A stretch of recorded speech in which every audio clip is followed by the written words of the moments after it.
Hello children, today let's start chapter 8 part 2 and the topic is materials and solutions.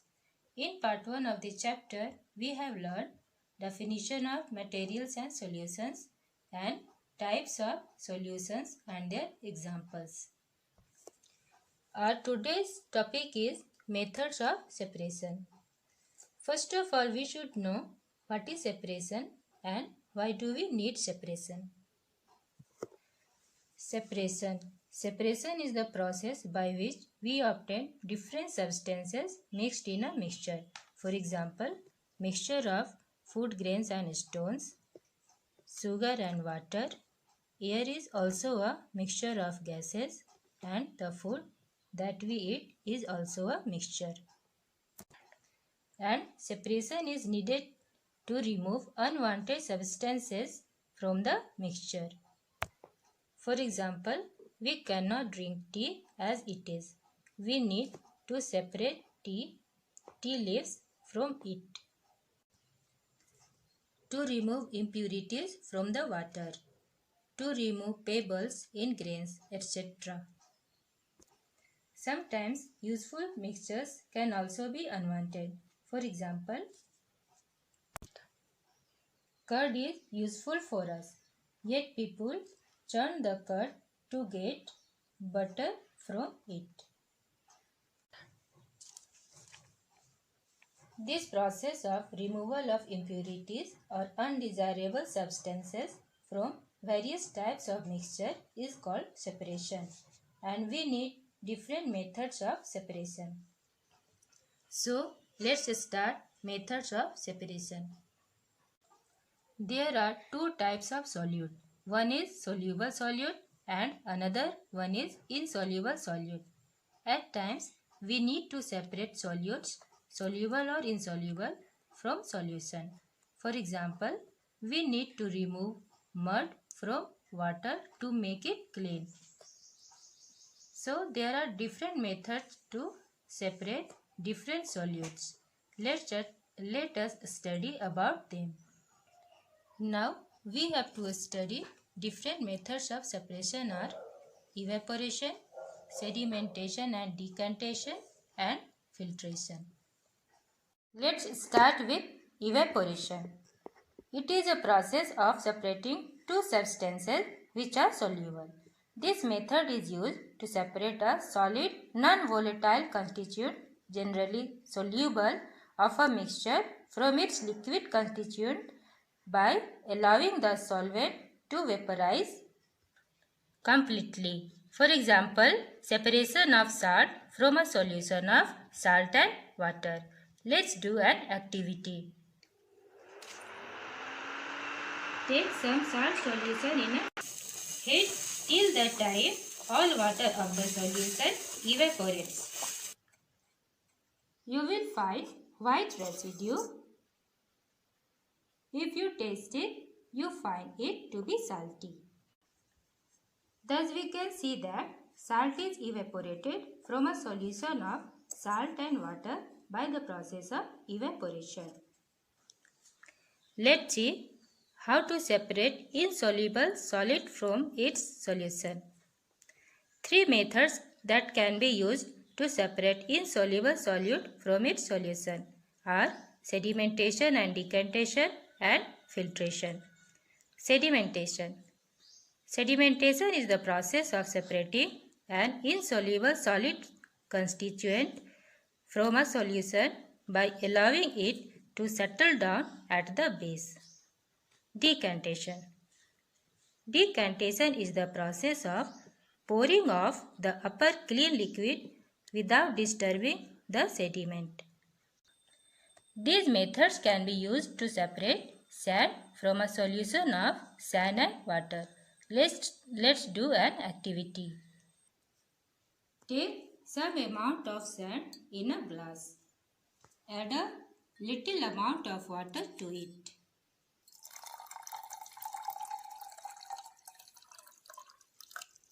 And mix it.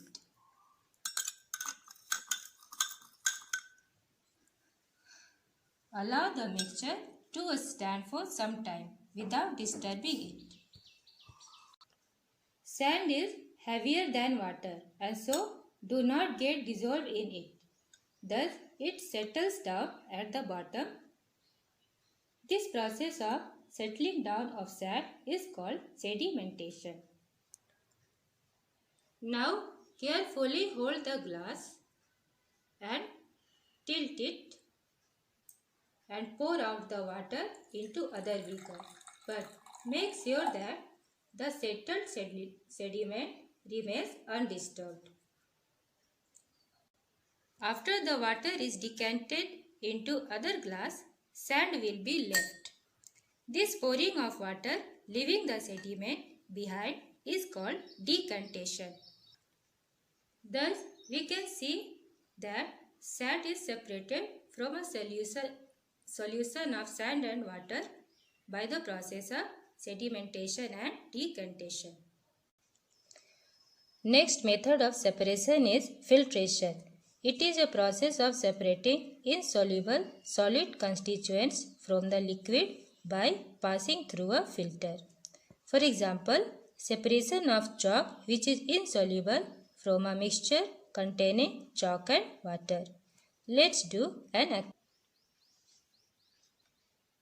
A glass and the mixture of chalk and water. Pour the mixture of chalk and water carefully into the glass using a spoon. Soluble solid component, that is chalk, remains on the filter paper. After drying, it can be recovered. Water is left behind in the glass. This is called filtration. Thus, we can understand that chalk is separated from the mixture containing chalk and water by the process of filtration. Separating funnel. We know about separating funnel. A separating funnel is a glass funnel with a tap at the bottom. Separating funnel is used to separate two immiscible liquids. This can be an effective technique for separating liquids of different densities. The liquid with lower density would float on the top of the separating funnel. If there is a mixture of two immiscible liquids, that is oil and water,